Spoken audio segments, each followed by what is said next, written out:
लाहौर में पीएम मोदी और नवाज शरीफ की मुलाकात के तुरंत बाद हाफिज सईद ने हिंदुस्तान के खिलाफ बड़ी साजिश रची है। आतंकी हाफिज की यह साइबर साजिश है। हाफिज ने 24 घंटे का साइबर सेल बना लिया है, जिसका मकसद है भारत के खिलाफ आतंकी हमला और प्रोपेगेंडा वॉर। हम हाफिज की इस खतरनाक साजिश के 3 सबूत आपको दिखा रहे हैं। नमो नवाज मुलाकात से बौखलाने वाले हाफिज सईद की नई साजिश। नरेंद्र मोदी की पाकिस्तान आमद ने मुहिब वतन पाकिस्तानियों के दिल दुखा दिए। देखिए, ये वही मोदी है कि जिसने कुछ देर पहले बांग्लादेश में जाकर पाकिस्तान को तोड़ने का बरमला ऐलान किया था। ये शख्स जिसने पाकिस्तान के अंदर तबाही फैलाने के लिए और दहशतगर्दी को आम करने के लिए बड़ी बड़ी टास्क फोर्सेस तश्कील दी। विदेश मंत्री सुषमा स्वराज के खिलाफ जहर उगलने वाले लश्कर चीफ का नया लाव लश्कर।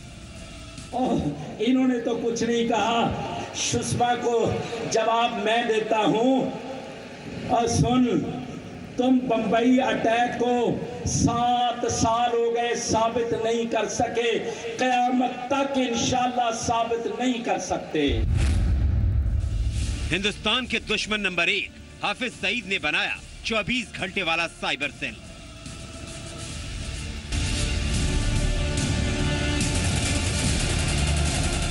जिहाद का दौर शुरू हो चुका है।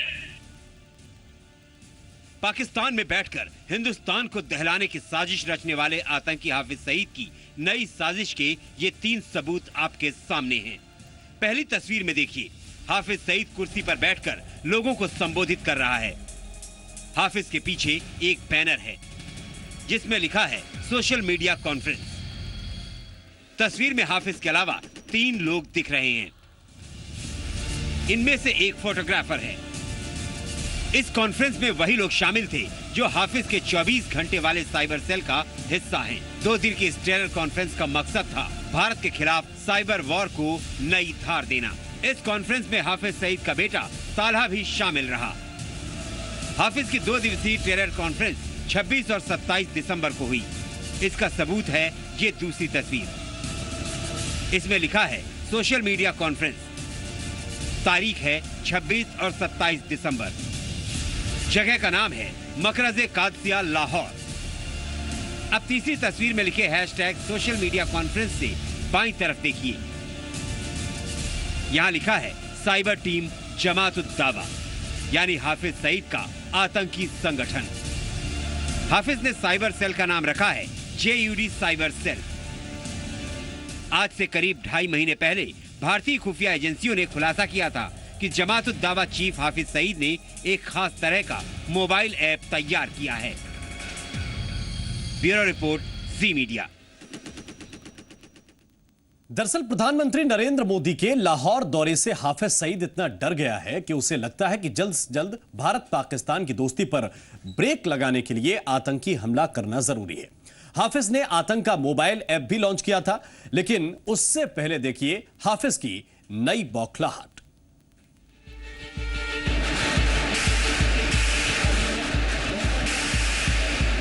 आतंक, दहशतगर्दी, कश्मीर, दुश्मनी।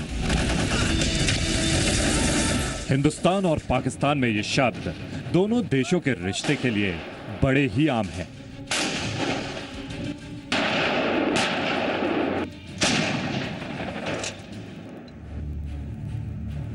लेकिन पीएम मोदी और प्रधानमंत्री नवाज शरीफ की इन तस्वीरों के सामने ये शब्द भुला दिए गए।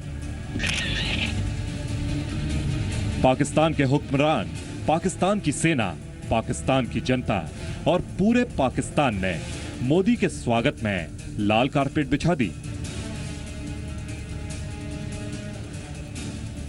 लेकिन मोदी के शानदार स्वागत से आतंक का मास्टरमाइंड हाफिज सईद बौखला गया। और इसकी जिम्मेदारी सबसे पहले खुद नवाज शरीफ साहब पर आयद होती है कि ऐसा हुआ तो क्यों कर हुआ, कौम को मुतमईन कीजिए। पाकिस्तान के लाहौर में 2.5 घंटे से कुछ ज्यादा वक्त तक चली मुलाकात में प्रधानमंत्री मोदी ने भारत पाकिस्तान रिश्तों के इतिहास में बरसों का फासला मिटा दिया। 11 साल बाद पाकिस्तान की सरजमी पर भारतीय प्रधानमंत्री की ये तस्वीरें दोनों देशों की दोस्ती में मील का नया पत्थर साबित हो सकती हैं। एक और दो पड़ोसी दोस्ती और रिश्तों का नया अध्याय लिख रहे थे, तो दूसरी ओर पाकिस्तानी आतंकी संगठन लश्कर ए तैयबा का चीफ और भारत का दुश्मन नंबर 1 हाफिज सईद जहर उगलने में लगा था।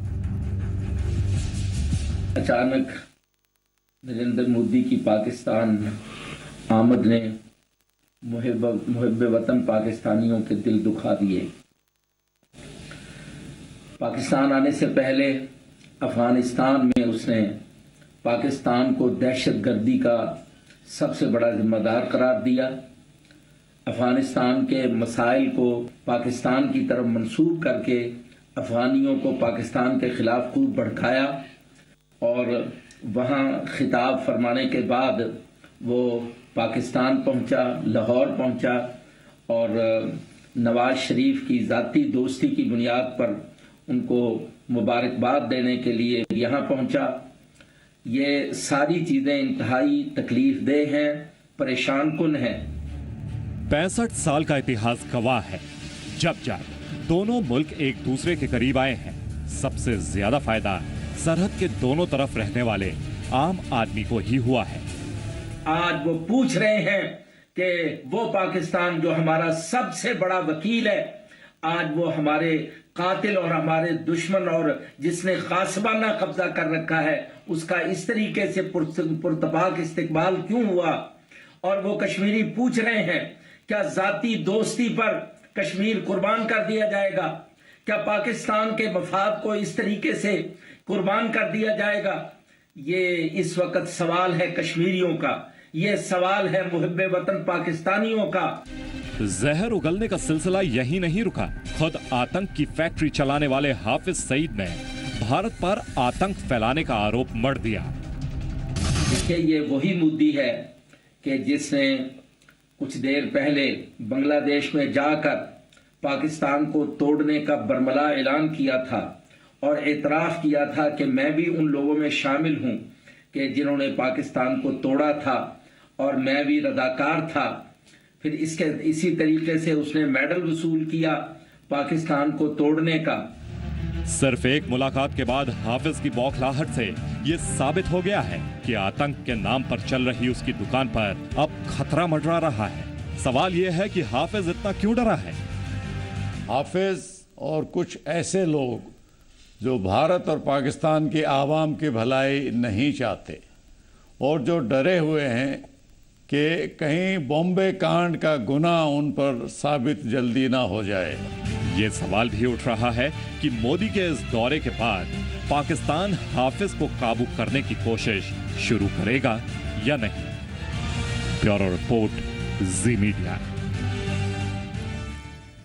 और हाफिज के साइबर सेल की जानकारी तो बहुत पहले ही मिल चुकी थी, लेकिन आतंक का यह साइबर सेल अब भारत के खिलाफ 24 घंटे काम करेगा, इसका खुलासा अब जाकर हुआ है।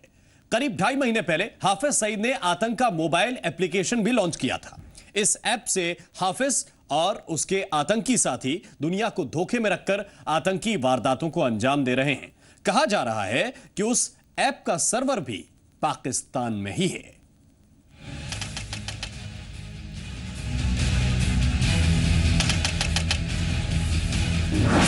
पाकिस्तान और पीओके में लश्कर का साइबर सेल। कश्मीर में युवाओं को भारत के खिलाफ भड़काने वाला पाकिस्तान और लश्कर।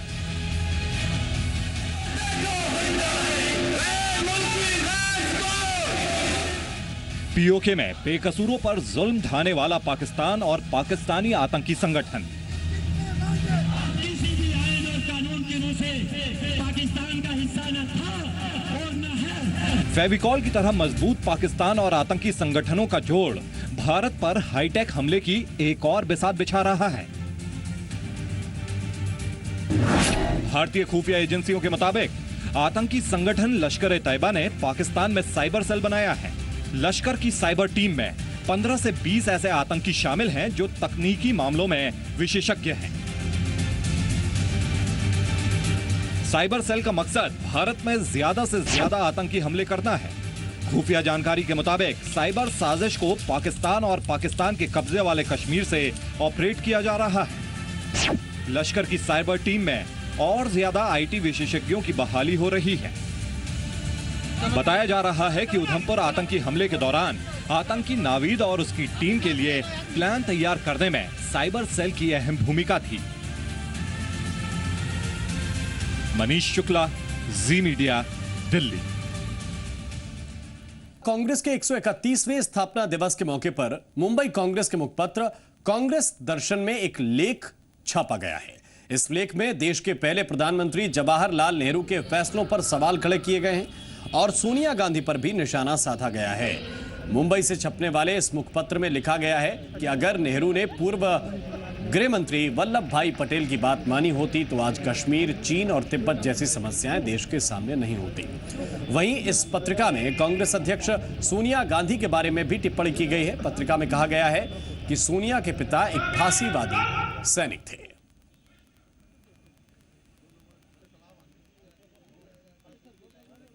तो कांग्रेस दर्शन में नेहरू के फैसले को लेकर सवाल उठाए गए। मुखपत्र में सोनिया गांधी पर भी निशाना साधा गया। मुखपत्र के जरिए कहा गया है कि पूर्व प्रधानमंत्री जवाहरलाल नेहरू अगर पूर्व गृह मंत्री सरदार वल्लभ भाई पटेल की बात को मान लेते तो आज चीन और तिब्बत के साथ जैसी दिक्कतों से भारत जूझ रहा है वो दिक्कतें पेश नहीं आती। और पत्रिका के दिसंबर अंक में ये तमाम बातें लिखी हैं और नेहरू पर, उनके कश्मीर, चीन और तिब्बत पर लिए गए फैसलों के चलते सवाल उठाए गए हैं।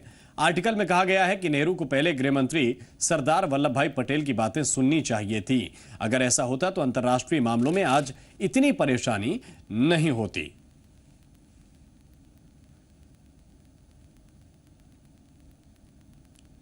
और इस एडिशन को मुंबई कांग्रेस के माउथपीस में पटेल की मुख्य की पुण्यतिथि पर 15 दिसंबर को खास तौर पर निकाला गया है और कांग्रेस दर्शन में नेहरू और सोनिया दोनों पर सवाल खड़े किए गए हैं। इसमें लिखा है कि सोनिया गांधी ने सरकार बनाने की नाकाम कोशिश की। सोनिया गांधी के पिता इटली में फांसीवादी ताकतों से जुड़े थे।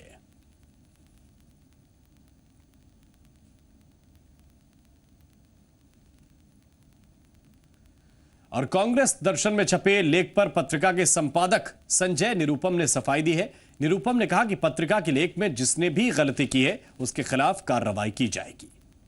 पार्टी खुद कह रही है कि सोनिया गांधी जी के पिता जो थे वो मुसोलिनी के सिपाही थे, फासिस्ट थे।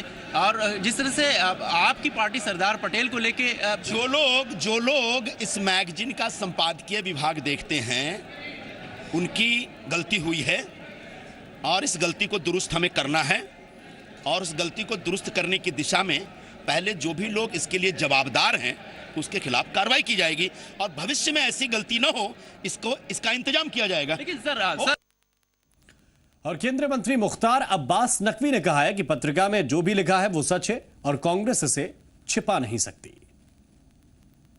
देखिए, अब ग्रैंड ओल्ड पार्टी के ब्रांड न्यू प्रॉब्लम्स हैं तो हम उसको तो कुछ कह नहीं सकते, लेकिन ये बात हकीकत है, ये बात सच है। जो सच और हकीकत जो है वो खुल करके सामने आ रही है। ख़ुद कांग्रेस के, अब उसको कांग्रेस उस पे जो है वो रिएक्ट करे ना करे, उसको जो है ओन करे डिसोन करे, वो कोई इशू नहीं है।